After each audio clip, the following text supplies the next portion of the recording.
O programa que será exibido a seguir é de total responsabilidade de seus produtores e idealizadores. Unitintas apresenta Sociedade em Questão, na Fonte TV.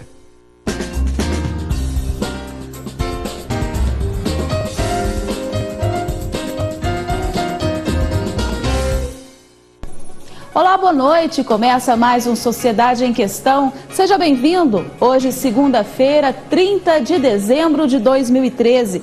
Você é o nosso convidado a participar do Sociedade em Questão de hoje, pelo telefone 3254-1016. E o nosso tema de hoje vai falar sobre aí uma reflexão do tempo. Quem passou aí e planejou o ano que está para nascer? Para começar, eu te pergunto, você se lembra de todas as promessas que fez quando começou 2013? Quantas dessas promessas conseguiu cumprir? Entra ano e sai ano, o ritual é sempre o mesmo. Festas com roupas brancas, comidas especiais, luzes, fogos e uma enorme lista de promessas. Apesar disso, boa parte das resoluções feitas no dia 31 de dezembro acaba sempre sendo esquecidas ao longo aí da primeira semana de janeiro. Mas por que isso acontece? Por que nem sempre conseguimos cumprir nossas promessas? E mais, como conseguir cumpri-las em 2014? Esse é o nosso foco do debate do Sociedade em Questão de hoje e você pode participar com a sua opinião.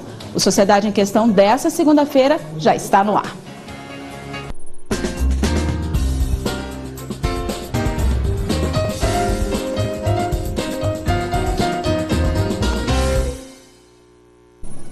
Ótima noite a todos. Hoje nossa conversa é sobre promessas para o ano novo. Quem nunca fez uma lista de coisas a realizar no ano que começa? Parar de fumar, parar de beber, emagrecer, arrumar até namorado, casar, reformar a casa, comprar uma casa ou um imóvel, voltar para a igreja. São tantos os planos, mas nem sempre o tempo, o dinheiro e a coragem permite realizá-los. Mas será que existe uma maneira de como organizar a vida a ponto de cumprir todas essas metas, essas promessas? Para discutir esse assunto, eu recebo no Sociedade em Questão de hoje o Dr. Leandro Araújo, nutricionista. Seja bem-vindo, doutor, à Sociedade em Questão. Obrigado. Está conosco também o Dr. Roberto César Fernandes, cirurgião oncologista torácico. Boa noite, doutor, seja bem-vindo à Sociedade em Questão. Priscila, boa noite a todos.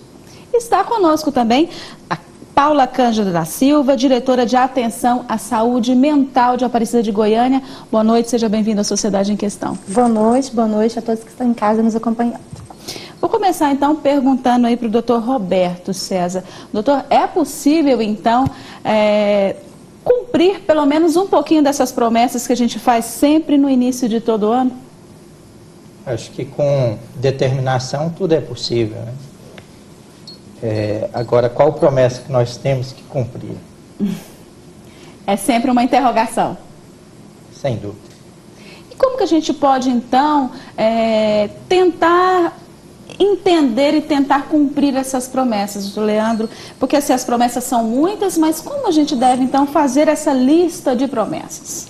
Então, o mais fácil de se fazer isso seria organizar uma lista, né? Fazer o beabá, escrever, pontuar, primeira opção, segunda, terceira, quarta, listar e organizar como que você vai fazer aquilo lá.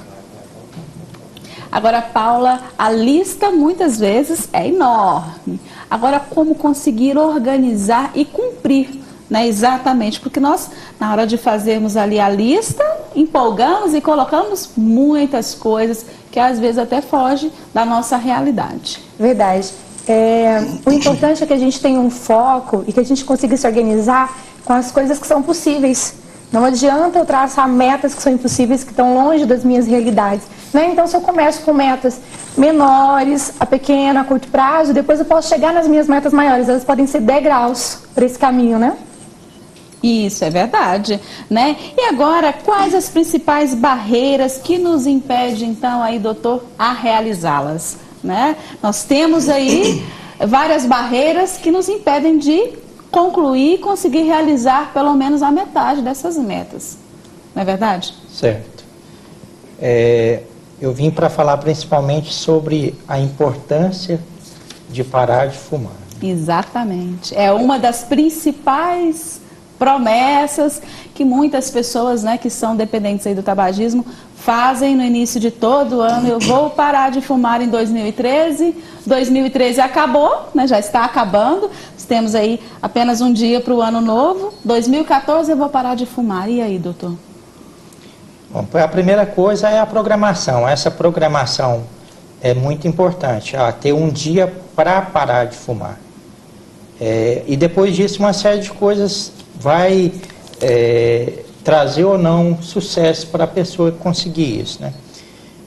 Hoje o tabagismo é um dos principais problemas de saúde pública no mundo e parar de fumar é algo muito importante para o mundo todo.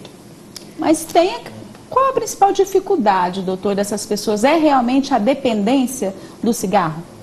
A dependência, né? O cigarro causa dependência. Quem fala assim, eu fumo por esporte, eu fumo por hobby, eu fumo porque eu quero e posso parar a hora que eu quiser, isso praticamente não existe, né? É uma dependência, é um vício. Então, mas também tem como parar, né? Sozinho a chance do fumante parar, ela é bem menor do que com a ajuda profissional. Então a gente sempre recomenda a ajuda de um profissional médico, do psicólogo, geralmente em associação, para que ele consiga parar de fumar. Você pode nos ajudar a fazer o Sociedade em Questão dessa segunda-feira? Faça a sua pergunta, participe pelo telefone 3254-1016. Agora, doutor Leandro, uma das grandes promessas é emagrecer, né? É alimentar-se bem no próximo ano, no ano que está entrando. Tem como a gente fazer isso, doutor? Sim, é possível. Em se tratando de perder peso, né? Gordura localizada, perder peso, eu acho que o básico é realmente fazer uma antropométrica para você colocar a sua meta, colocar o seu ponto e em cima disso você fazer um plano alimentar, se organizar a parte de atividade física, né? Ter um estilo de vida mais saudável, inclusive do ponto de vista emocional. E é isso aí, não tem muito segredo não. E acho que é interessante deixar claro que nem sempre assim, essa questão de peso, né, de imagem corporal, nem sempre ela é igual para todo mundo. Então nós não podemos considerar, por exemplo, o IMC, índice de massa corporal, para todo mundo, porque tem gente que tem mais gordura, tem mais massa, tem pessoas que têm o osso maior, né? Então, assim, se uma pessoa tem 92, não podemos pensar que ela tem que ficar com 61. Né? A gente tem que ver a meta, aquilo que seria legal para ela, dentro da realidade dessa pessoa. E não de uma realidade mais baixa, uma coisa mais utópica que não vai acontecer. Que tem essa dificuldade de cumprir também, não é isso, doutor? Então, por exemplo, se você faz uma meta, vou perder peso esse ano, você faz uma meta não tão puxada, vamos, né, assim, 6 quilos, 10 quilos, né, uma coisa mais tranquila que você possa cumprir.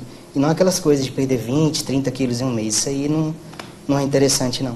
É uma meta quase que impossível de cumprir. Nós temos uma participação. Olá, boa noite. Boa noite. Com quem eu falo? Com o Ricardo. Seja bem-vindo ao Sociedade em Questão, Ricardo. Qual a sua pergunta? Gostaria de saber do médico aí qual é a maneira mais fácil de parar de fumar. Obrigada pela sua participação. E aí, doutor? Vamos dar algumas orientações de como a pessoa pode parar de fumar aí com facilidade. A primeira questão é querer parar de fumar, né? Isso aí é um ponto essencial. A segunda é procurar um médico, um pneumologista, um clínico, um psiquiatra, um oncologista. Tem várias especialidades que lidam com o parar de fumar.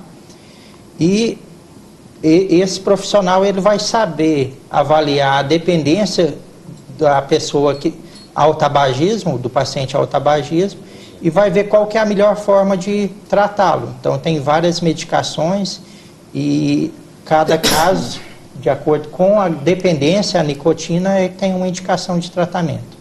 Mas a ajuda profissional é importante. Sim, a gente parte aí de, vamos dizer, 7, 10% de pessoas que conseguem parar sozinhos para 80% que conseguem com a ajuda profissional. Agora, Paula, nós falamos muito bem, o doutor Leandro lembrou aqui, a saúde mental, né? Como que a gente pode começar a falar sobre a saúde mental, explicar como então ter uma saúde mental? Isso é muito importante. Eu acho que uma das primeiras coisas é a pessoa se identificar. Como eu estou, né? Como eu sou, como é que eu vou começar o ano? Ela se perceber dessa maneira. E como o doutor estava falando em relação ao tabagismo, em relação ao alcoolismo, né?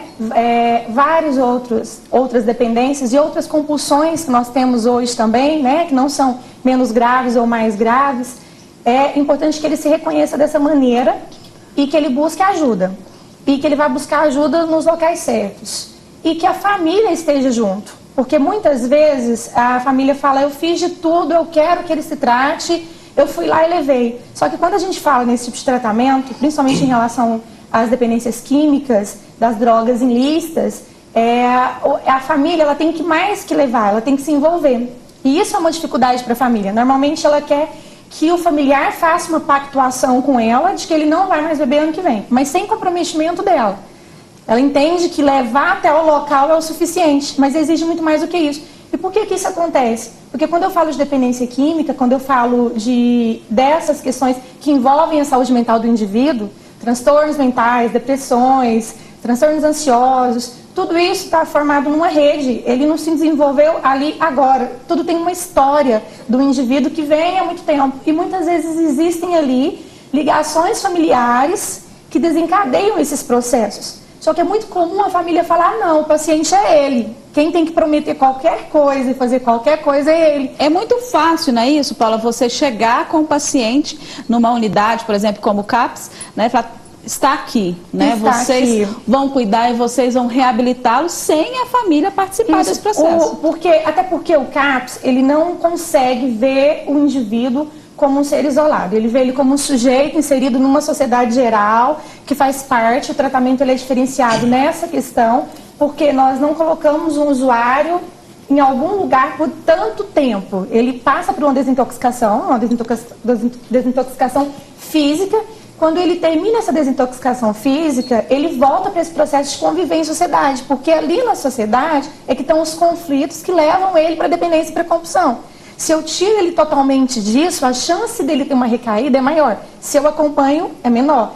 Nós temos hoje também nos CAPS os grupos de tabagismo. Esses grupos de tabagismo contam com o médico psiquiatra que acompanha, com os outros profissionais que, quando necessário, são feitos os encaminhamentos, né? Quando já há comprometimentos clínicos.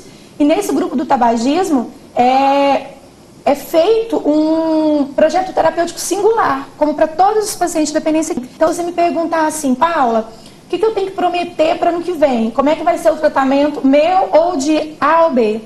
Eu vou dizer para você, não tem como eu te dizer como é que é, porque o tratamento ele é um projeto terapêutico singular que é feito individualmente de acordo com aquele sujeito que chegou, de como que ele se encontra, de principalmente quais são os sofrimentos dele. Então eu vou identificar os motivos, né, dele ter chegado a essa dependência. Por quê? O que leva? Qual que é esse espaço que precisa ser preenchido? E aí nesse preenchimento tem uma equipe multidisciplinar, que cada um vai entrar com um aspecto e trabalhar esse aspecto. É preciso que o indivíduo queira, é extremamente necessário que ele queira tratar, que ele tenha uma motivação. Então quando ele chega na unidade, nós vamos avaliar tanto o nível e a gravidade da dependência química, como a motivação para o tratamento. É muito interessante. Doutor Roberto, isso também acontece, né, com os dependentes aí do cigarro.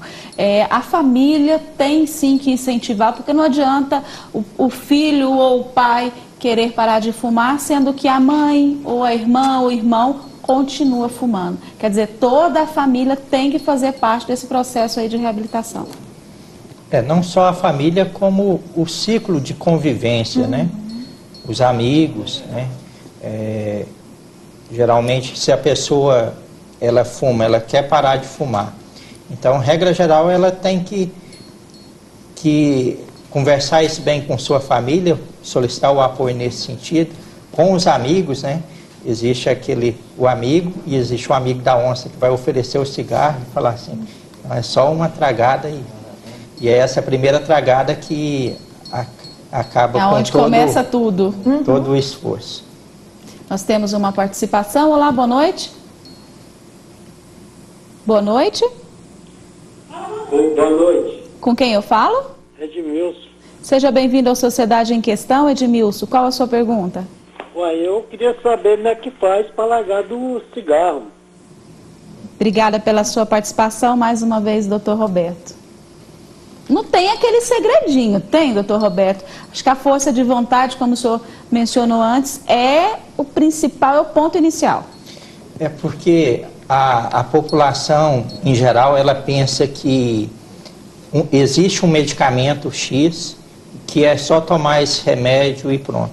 Não, a questão não é essa. Embora sejam passos relativamente simples, medicações relativamente simples, é importante que se tenha um programa, uma ajuda profissional, uma orientação profissional, que vai ver qual que é o grau de dependência que tem, não sei se é por Edmilson que perguntou, mas qual que é o seu grau de dependência, qual que é a sua necessidade de medicação, quais são os condicionamentos, os hábitos relacionados ao cigarro.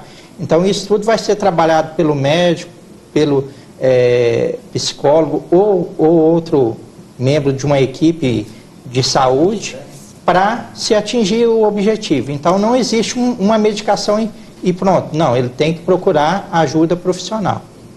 Agora, doutor Leandro, isso acontece também na questão da alimentação, né? Principalmente nessa época, final de ano, Natal, né? Muitas pessoas cearam no Natal, a mesa é farta, né?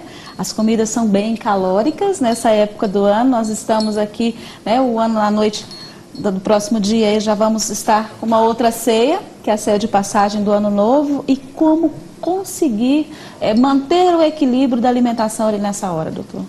Então, essas grandes refeições, almoço e jantar, é interessante que você pense o que você está comendo de fibra, de salada, de massa e de carne. Então, em qualquer situação, numa ceia, de carne vai ter peru, vai ter carne de porco, vai ter estrogonofe, de massa vai ter arroz, vai ter macarrão, vai ter purê, né? E as saladas também. Então, é interessante que você reduza um pouquinho, né? Se você tiver ganho, vamos supor, 8 quilos durante o ano, não vai ser agora no Natal e no Réveillon que você vai conseguir dobrar, né? Não tem como isso acontecer. Então, o interessante é que você já comece a reduzir, né? Comer um pouco menos de carboidrato, principalmente à noite, evitar frituras, né? Para você ter uma ideia, se a gente come batata doce, por exemplo, 100 gramas de batata doce cozida, vai ter mais ou menos aí umas 120 calorias. Se a gente frita, né, 100 gramas de batata doce frita, vai para 340. Então, quando a gente fala evitem as frituras, né, é por conta dessa questão de caloria. Fora que a gordura da fritura é uma gordura ruim, entendeu? Então, a gente tem que ir maneirando, né, não dá para fazer... Agora, doutor, nessa época do ano, aquela leitoinha pururuca, como que a gente resiste à tentação? Então, assim, ó, come a leitoa, né, não tem como não ficar sem comer.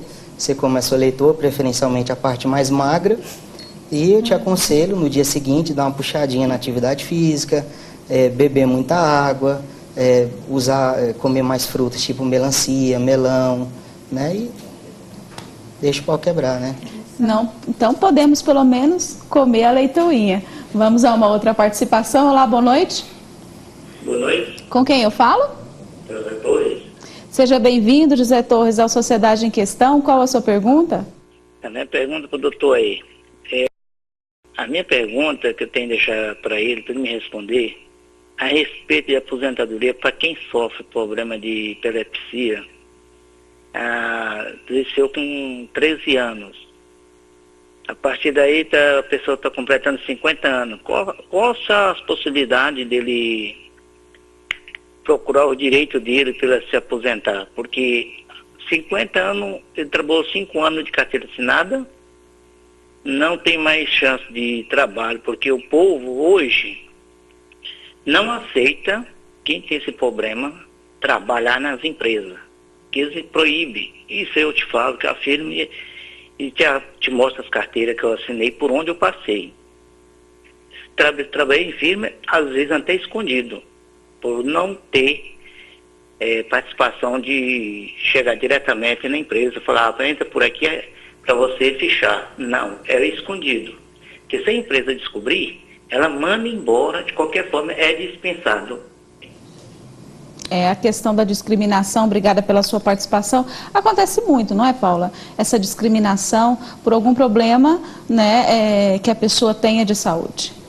Acontece muito.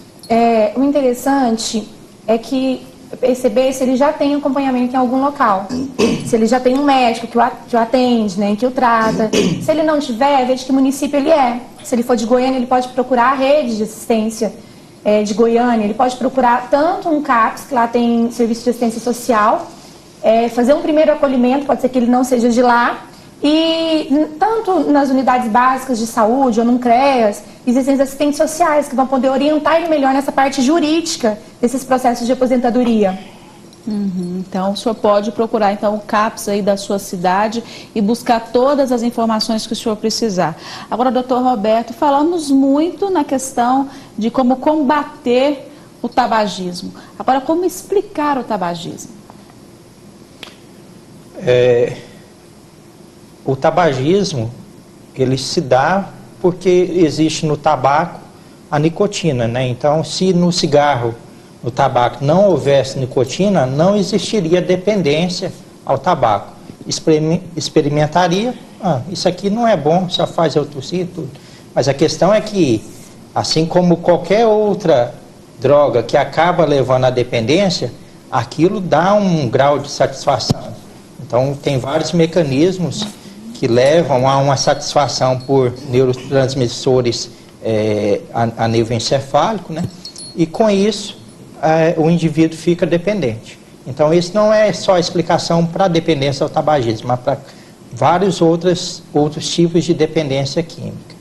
Agora, doutor Leandro, como a gente pode vencer o próprio corpo e conseguir resistir, por exemplo, numa festinha, numa confraternização ou mesmo na própria ceia, né, de Natal, resistir àquelas coisas mais saborosas, mais suculentas e mais ricas também aí em gorduras? Eu acredito que não tem um segredo de você falar vou deixar de comer a leitoa, que foi citado, vou deixar de comer a leitoa, deixar de comer outra coisa. Eu acho que é interessante que você coma sim, né? Que você, é claro que você não vai extrapolar, vai comer a banda da leitoa, né? Não é assim. Mas fatia, né? Coloca um pedaço pequeno da leitoa, coloca as outras coisas, coloca o arroz, coloca a salada tudo junto e faz a sua ceia normal, sem aquela restrição tamanha, né? Mesmo porque o Natal é o momento de socializar, não é o momento de você excluir, né? E comer só uma saladinha, só alface, não existe isso. Então come, mas em quantidade pequena. Esse é o segredo, feliz, comer, né, com consciência, vamos dizer assim. Né? Aquela questão, eu posso comer de tudo um pouco, porém pouca quantidade. Agora, assim, se você tem uma dificuldade muito grande com quantidade, né, porque tem pessoas que têm essa dificuldade, antes de você sair de casa, você faz uma sopa, né, uma coisa menos calórica, faz um lanche mais tranquilo, né, um pãozinho com frango, alguma coisa assim. Daí você sai e vai para a sua ceia, porque ameniza um pouquinho essa ansiedade tão terrível, digamos assim. E uma outra coisa importante seria, na parte de ansiedade, seria as sobremesas, né, que também tem que comer. Da mesma forma que a leitoa, né, em quantidade pequena, mas é importante fazer a refeição completa, junto da família, junto dos amigos. Agora, Paula, eu volto a pergunta para você também. Como resistir essa vontade do corpo? Como que a gente pode controlar? Isso falando do tabagismo, isso falando do álcool, isso falando das drogas, isso falando até da alimentação. Como eu consigo controlar o meu corpo e dizer, não, eu vou resistir a um prato, né, enorme, eu vou resistir ao quinto copo de cerveja ou até mesmo a uma carteira de cigarro? Na verdade, a gente está falando de uma compulsão, né? Principalmente no caso do alcoolismo e das drogas, é um pouco mais difícil ainda. Hoje em dia a gente não fala mais, nem uma palestra de escola para criança, essa droga é ruim, não usa que é muito ruim, porque se fosse ruim, ele não usava.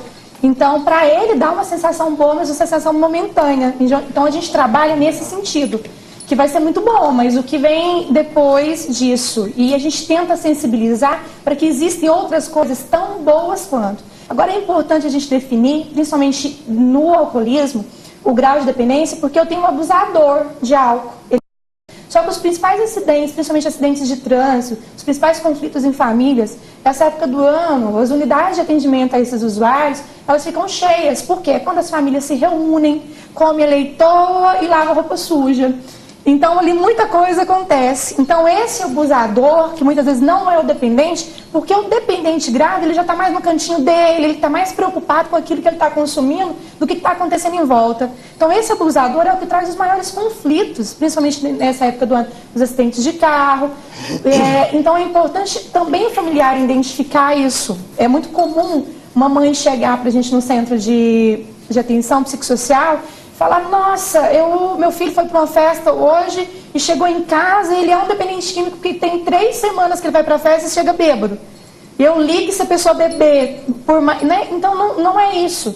E cada indivíduo tem uma tolerância diferente do outro. É importante a gente estar atento. E eu penso que tanto para o tabagismo, tanto para a alimentação, também funciona dessa maneira. Tem pessoas que têm uma necessidade maior de determinado consumo ou não. Quando eu falo de outras drogas, de drogas graves, do ponto de vista tanto clínico como do ponto de vista de dependência, que tem um poder de dependência maior, a luta é maior, porque eu estou lidando com uma potência muito maior, com algo que me puxa muito mais. Então é muito importante em todos esses casos avaliar as comorbidades, o que tem junto com aquela compulsão. Então, às vezes a pessoa está comendo muito, ela tem um transtorno de ansiedade grave, ela tem um transtorno do humor grave e que não está tratado ainda. A mesma coisa do tabagismo. Ele pode ter uma outra comorbidade que está desencadeando para que ele não consiga ter bons resultados com o tratamento dele para o tabagismo. Então, por isso que a gente fala dessa questão de olhar cada indivíduo com um olhar diferente, com um olhar único e não de uma forma generalizada. E é muito comum a pessoa querer receitas prontas. O que eu devo fazer? Né? Cadê uma listinha? Isso não é possível hoje mais. É verdade. A força de vontade é o estímulo de muitas coisas. Com certeza. Aliada a técnicas, aliada a conhecimento, a informação, né? Exatamente. E vamos fazer aí um breve intervalo e voltamos na sequência para falar mais sobre essas tão promessas, né, que fazemos aí na entrada de todo ano. Nós voltamos já já.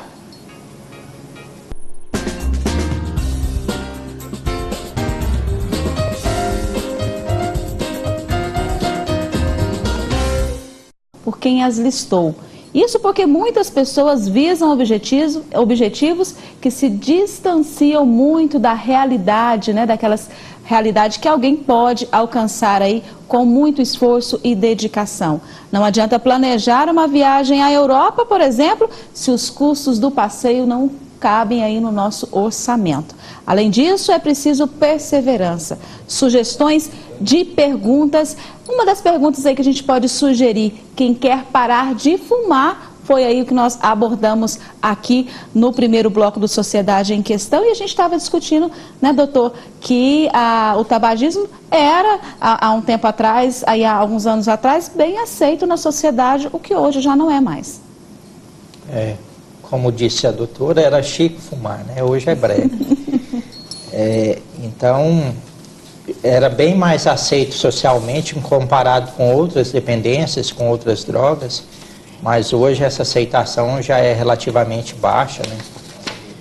Houve uma diminuição assim do tabagismo importante aqui no Brasil, de 34% caiu para 17%, cerca de 20% da população, mas é um número ainda alto, né? 1 em cada 5 pessoas aqui no Brasil ainda fuma. Então é um número alto que a gente tem que combater, porque isso acaba levando a muitas doenças, inclusive o câncer de pulmão, com o que a gente lida no dia a dia. Nós temos uma outra participação. Olá, boa noite. Boa noite. Com quem eu falo? Com Janilson. Seja bem-vindo, Janilson, à Sociedade em Questão. Qual a sua pergunta? A minha pergunta é assim, uma pessoa que não é fumante, que enquanto um amigo da onça, como o doutor falou, que esse amigo da onça oferece um trago ou um cigarro, quais são as consequências que esse trago ou esse cigarro pode trazer para dentro dessa pessoa? Obrigada pela sua participação. Doutor Roberto. Jamilson, a curto prazo não vai trazer grandes problemas, né? Fora aquela intoxicação aguda da tosse, do ardor do olho, mas a hora que passa aquela fase de experimentação, que para o cigarro é considerado cerca de 2 semanas, 15 dias, aí a pessoa já pode ficar dependente. E das drogas que existem, o tabaco é uma das que mais levam à dependência. Então, os problemas não são a curto prazo, são a longo prazo. Depois de 10, 20 anos, 30 anos de tabagismo, é que começam os problemas, muitas vezes sérios e irreversíveis. Agora, doutora Paula, aqueles que estão em casa nos assistindo agora, estão querendo sim largar, né, deixar aí o cigarro, a dependência do álcool ou até mesmo as drogas. Aonde eles podem procurar? Qual centro? Como eles devem fazer? Certo. Hoje nós não falamos que existe o local certo e só aquele local. Existe o que vai ser bom para aquele indivíduo naquele momento. Então a primeira coisa a identificar é em qual posicionamento que ele está. Se ele é um abusador, se ele foi um experimentador. Por que eu estou falando isso muito? Para a família principalmente. Porque o dependente químico mesmo, nesse momento, dificilmente ele está nos assistindo, né? Nessa véspera de ano novo. Então, para ele, se ele está nos assistindo e ele tem esse desejo, a primeira coisa é reconhecer isso. Depois que ele reconheceu isso, ele pode procurar um centro de atenção psicossocial, que é um CAPS. Ele pode procurar hoje a rede básica de saúde para ele se informar onde tem um CAPS mais perto da casa dele, porque a ideia é que esse CAPS seja regionalizado. E aí, nessa primeira avaliação, que vai ser visto qual vai ser o melhor tratamento para ele. Se ele precisa de uma desintoxicação maior, hoje em dia nós temos comunidades terapêuticas, nós temos clínicas. Eu costumo dizer que não existe aquela que é boa, mas que existe o que aquele indivíduo precisa naquele momento e o que vai ser bom para ele, sem entrar em muitos conflitos de qual é o tratamento ideal. Não acredito em tratamento ideal, eu acredito neste momento para ele. E para essa família que está em casa, que tem um usuário, né, que o sonho dela é ter um 2014 diferentes, com noites de sono proveitosas, né, a gente logo pensa na mãe que está ali com as suas perspectivas, ela também pode procurar um centro de atenção psicossocial, porque nós temos grupos de família que vai ajudar a orientar essa mãe, esse pai, esses familiares, de como ela vai lidar com esse comportamento dessa pessoa que ainda não se reconhece como dependente, que não quer tratar, que ela não conseguiu ainda estar numa fase de contemplação. O que é isso? De perceber os prejuízos que essa droga, que esse álcool está trazendo para a vida dela. Isso é muito importante. Então, às vezes, nós, enquanto familiares, queremos impor. E dificilmente nós conseguimos alguma coisa com imposição, em todos os sentidos da vida. E lá nesse centro, então, ela vai conseguir lidar com essa situação. Quando o familiar chega em casa, intoxicado, não é o momento de eu falar para ele que ele precisa parar de usar droga. Naquele momento eu vou gerar um conflito maior. Então são essas as dicas, e essas são as vivências que o grupo, que tem outros familiares que passam pelas mesmas coisas e que tem profissionais que vai te ajudar. Sem contar que nós temos a codependência, que reforçam essa dependência química. Talvez ela esteja também precisando de atendimento psicológico. Então, em Aparecida de Goiânia, nós temos o CAPS AD3, que é um CAPS de atendimento 24 horas. Hoje nós temos 2 CAPS. Um de atendimento para adultos, que fica ali na Avenida Nova Era, próximo ao Buriti Shopping, que no final eu posso deixar o telefone. E temos um infantil, que fica próximo ao APA, mais para o centro de Aparecida de Goiânia, que trata só crianças e adolescentes, com um resultado assim, já com um casamento feito junto com a justiça, de medidas protetivas que a gente tem trabalhado, de crianças. E a gente trabalha também, em casos graves, com redução de danos. Ou seja, nem sempre o meu sonho enquanto mãe, né, de existir ali alguém que nunca mais use drogas, ele vai ser possível nesse primeiro momento de 2014. Mas se eu conseguir fazer com que ele pelo menos se reconheça e que eu consiga diminuir os prejuízos que essa droga traz, diminuir o nível de consumo, e isso é possível fazer assim, é o que nós chamamos de redução de danos. Reduzir os danos que a substância tem trazido, aos poucos, entendendo o indivíduo. O importante é que nesse centro de atenção psicossocial, nós vamos receber o indivíduo da maneira que ele chegar até nós.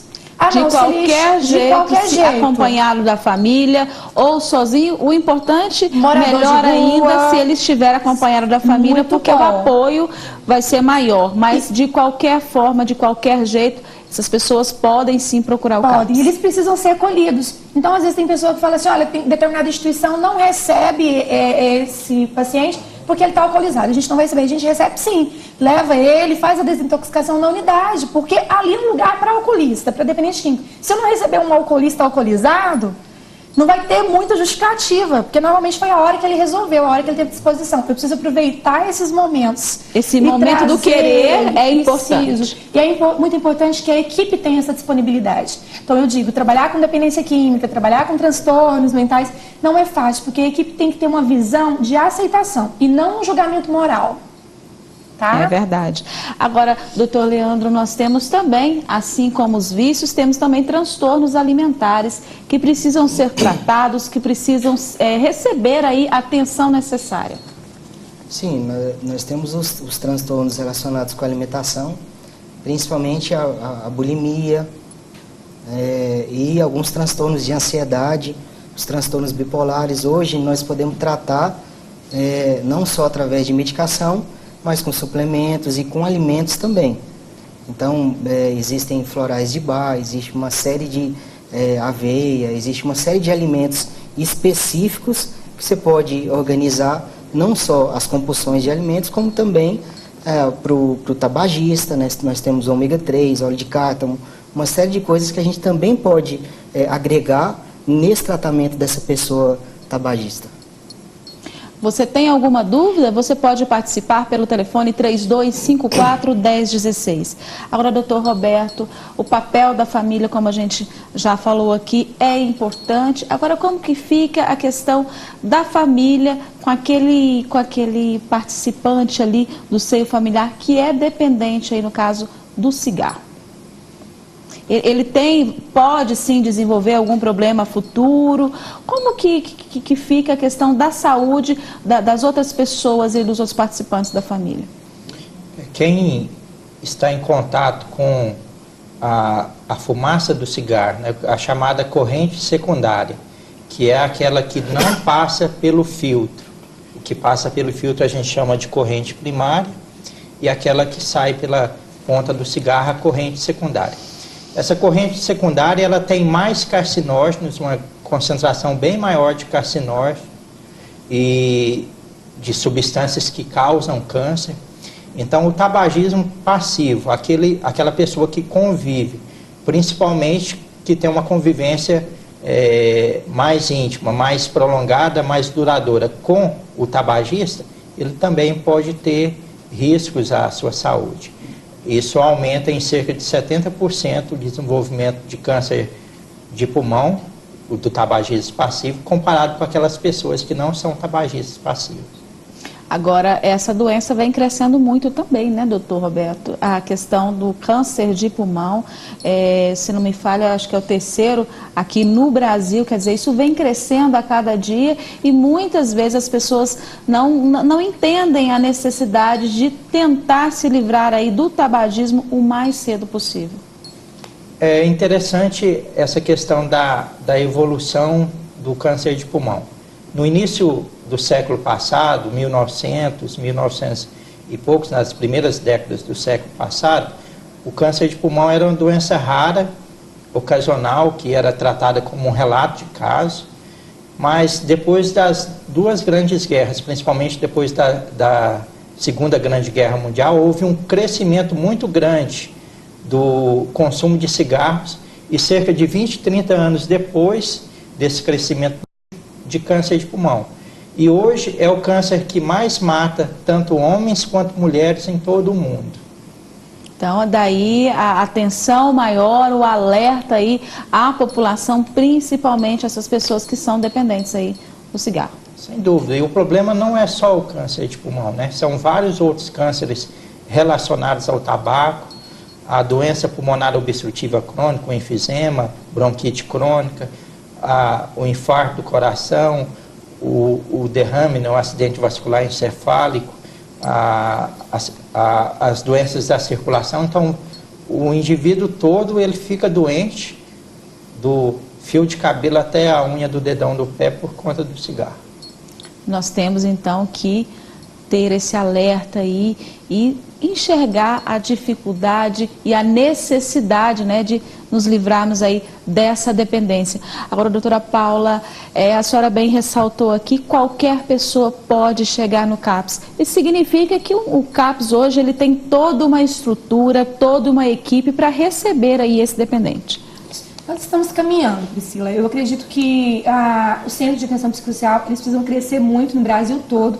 Ele ainda é em número insuficiente, né? Apesar do Ministério da Saúde estar incentivando aos municípios que eles façam adesão aos programas. Muitos municípios não veem interesse tão rápido, porque às vezes é mais fácil você encaminhar para o município vizinho. Então a gente tem essa problemática grande, né? Não são todos os municípios que vão ter essa cobertura e que vão ter essa equipe preparada para receber. É importante que a gente se sensibilize para isso, porque nós, enquanto população, podemos cobrar isso dos nossos representantes, né? Ir lá na prefeitura e falar, olha, por que aqui não tem? E lugares que não tem CAPS, precisa existir os NASFs, que são equipes também que são ligadas à equipe de saúde da família, que tem psicólogo, que tem psiquiatra muitas vezes, que tem nutricionista muitas vezes, e que também vai poder dar esse acompanhamento. A ideia é que a estratégia da saúde da família, futuramente, no futuro bem próximo, seja capacitada para lidar com os casos primários e que sejam referenciados para o centro de atenção psicossocial os casos mais graves. Eu penso que a gente está caminhando para chegar nisso. Que bom, e vamos então, como população, né, cobrar das nossas autoridades maior investimento e maior atenção a essas unidades que atendem aí todas essas pessoas que são dependentes aí de alguma química. Agora, doutor Leonardo, eu queria que então, já estamos caminhando aí para o final do Sociedade em Questão dessa segunda-feira, eu queria que o senhor esclarecesse que o transtorno alimentar, a compulsão alimentar, ela não é uma doença só para os adultos, né? Muitas crianças já têm essa compulsão alimentar também. É verdade. Todos esses transtornos, eles não têm dia, nem mês, nem hora de começar. Então, você tem transtorno de criança com 6 anos, você tem transtorno de um idoso com 72 anos, 80 anos. Então, não existe um limite. Existe uma estatística onde se acontece mais, mas não tem uma regra específica, não. Entendi. Mas assim, como que os pais podem, no caso, doutor Leonardo, trabalhar essa questão enquanto se tratando de crianças, né? Qual deve ser a atenção, como que os pais devem trabalhar essa questão da criança, do seu filho que tem essa compulsão alimentar? Então, existe um monitoramento que você faz do crescimento e desenvolvimento das crianças. Então, tem um cartão da criança, né? E tem outras maneiras de se avaliar se a criança está dentro do peso normal ou não. Acho que o básico seria manter essa criança dentro de um crescimento e um desenvolvimento normal. Associado a isso, você tem algumas questões. Você tem os exames laboratoriais que podem dar alterados, você tem comportamentos de acabar de almoçar, acabar de jantar, ir para o quarto e se trancar. Então, tem algumas questões que fora do normal daquela criança. E nisso os pais realmente têm que estar de olho, porque não é tão fácil de você pegar. Então, às vezes a criança tem uma bulimia e se leva 8, 9 meses para poder descobrir. Ou então você tem um odontólogo que vai descobrir porque o dente está desgastado por conta do ácido, do vômito, provocado pelo vômito. Uhum. Agora, doutora Paula, uma telespectadora nossa ligou, não quis falar conosco aqui ao vivo, mas pediu uma opinião da senhora. O filho dela esteve com overdose e ela descobriu que o filho é dependente químico, mas ele não sabe que ela sabe que ele é dependente. Aí a telespectadora nos pediu para perguntar para a senhora se é bom ela conversar com o filho e falar para ele que ela já sabe dessa dependência dele. É complicado dizer, porque a gente precisa entender qual que é o vínculo que ela tem com esse filho. Vai depender de qualquer história que ela tem com ele. Se é alguém que já não tem vínculo, que já não consegue conversar, que nunca conseguiu, ela já começar a introduzir esse assunto, já vai ser um pouco complicado. Pode ser que ele não tenha abertura. De repente ela possa começar a perceber esse vínculo dela e aos poucos. E quando um CAPS, para ir para esse grupo de família, para ela poder entender um pouco mais sobre isso, para ela entender se realmente ele teve uma overdose, porque de repente, será de onde que ela veio isso para ela, que é realmente uma overdose, é realmente uma complicação clínica. Acho que é importante ela identificar, porque a nossa maior facilidade é já chegar acusando. É importante que não haja isso, que ela crie, se ela quiser conversar com ele, mas que ela crie essa situação de respeito, de vínculo, de eu te entendo, que vem ficar mais próximo de mim, que eu posso te ajudar. Se ela achar que ela tem essa disponibilidade e que a relação permite que isso aconteça, ótimo. Se ela achar que não, é importante que ela procure primeiro uma ajuda profissional, até para ela se instrumentalizar, para ela se preparar para esse encontro, porque é um encontro de talvez pessoas que não se conhecem muito bem. E aí vai a questão da sabedoria também. Da sabedoria. Quero agradecer, então, a participação da doutora Paula Cândida da Silva, diretora de Atenção à Saúde Mental de Aparecida de Goiânia. Muito obrigada pela participação na Sociedade em Questão. Vou pedir, então, para a senhora deixar os contatos aqui para aqueles telespectadores que quiserem entrar em contato com o CAPS. Eu vou deixar o do CAPS AD, que é o 24 horas. Então, se for infantil, lá você pode pegar os outros telefones também. Você pode ligar no 3545-5847. Tá? Você vai pegar outros telefones. 3545, vamos repetir, doutora? 3545-5847. E eu quero aproveitar o momento para agradecer primeiro aos nossos colaboradores da Rede de Atenção à Saúde Mental de Aparecida de Goiânia, que têm se empenhado nesse trabalho que é árduo, aos familiares e aos usuários que têm confiado no nosso trabalho, né, que têm acreditado nisso, e agradecer a sensibilidade, em nome do nosso secretário de Saúde, Dr. Paulo Rassi, da Prefeitura Municipal de Aparecida de Goiânia, Maguito Vilela, que tem se sensibilizado para isso e nos dado a oportunidade de fazer o trabalho, tem acreditado nisso enquanto gestor. Quero agradecer a participação da doutora Paula, que já está de 8 meses, mesmo assim atendeu o nosso pedido aqui nessa segunda-feira. Um feliz ano novo para a senhora e para a nova filhinha que está chegando. Obrigada. Quero agradecer também a participação do Dr. Roberto César Fernandes, cirurgião, oncologista torácico. Muito obrigada, doutor, pela participação aqui no Sociedade em Questão. Eu que agradeço o convite, estou sempre à disposição. Quero agradecer também a participação do nutricionista Leandro Araújo. Muito obrigada, doutor. Se quiser deixar algum contato, também pode ficar à vontade. Eu que agradeço. O telefone de contato é 3241-1088, mas só a partir do dia 6, porque a gente está de recesso, e eu desejo um feliz 2014 para todos nós. Eu quero agradecer, então. Muito obrigada aos nossos entrevistados. Feliz aí ano novo a todos. Quero agradecer também a sua participação, a sua audiência. Você que acompanhou mais esse Sociedade em Questão dessa segunda-feira, que fica por aqui. Voltamos na semana que vem com novas discussões sobre o universo das relações humanas. E a nossa frase de hoje para reflexão é do poeta pernambucano Gleidson Mello. Promessas para um ano novo. Comece o ano com fé e otimismo. Jamais deseje o mal, nem para aqueles que se julgam os teus inimigos. E pratique o bem todos os dias do ano. Cuide bem de você e de todos os que vivem ao seu redor. Ame cada vez mais a sua família e os seus amigos, pois cada segundo, assim como esse, será precioso. Caso algo não dê certo, confie tudo ao Senhor, porque todas as coisas pertencem a Ele. Uma ótima noite a todos, muito obrigada pela sua companhia. Feliz Ano Novo. Continua aqui na Fonte TV, que possui uma programação voltada para você e para a sua família. Boa noite.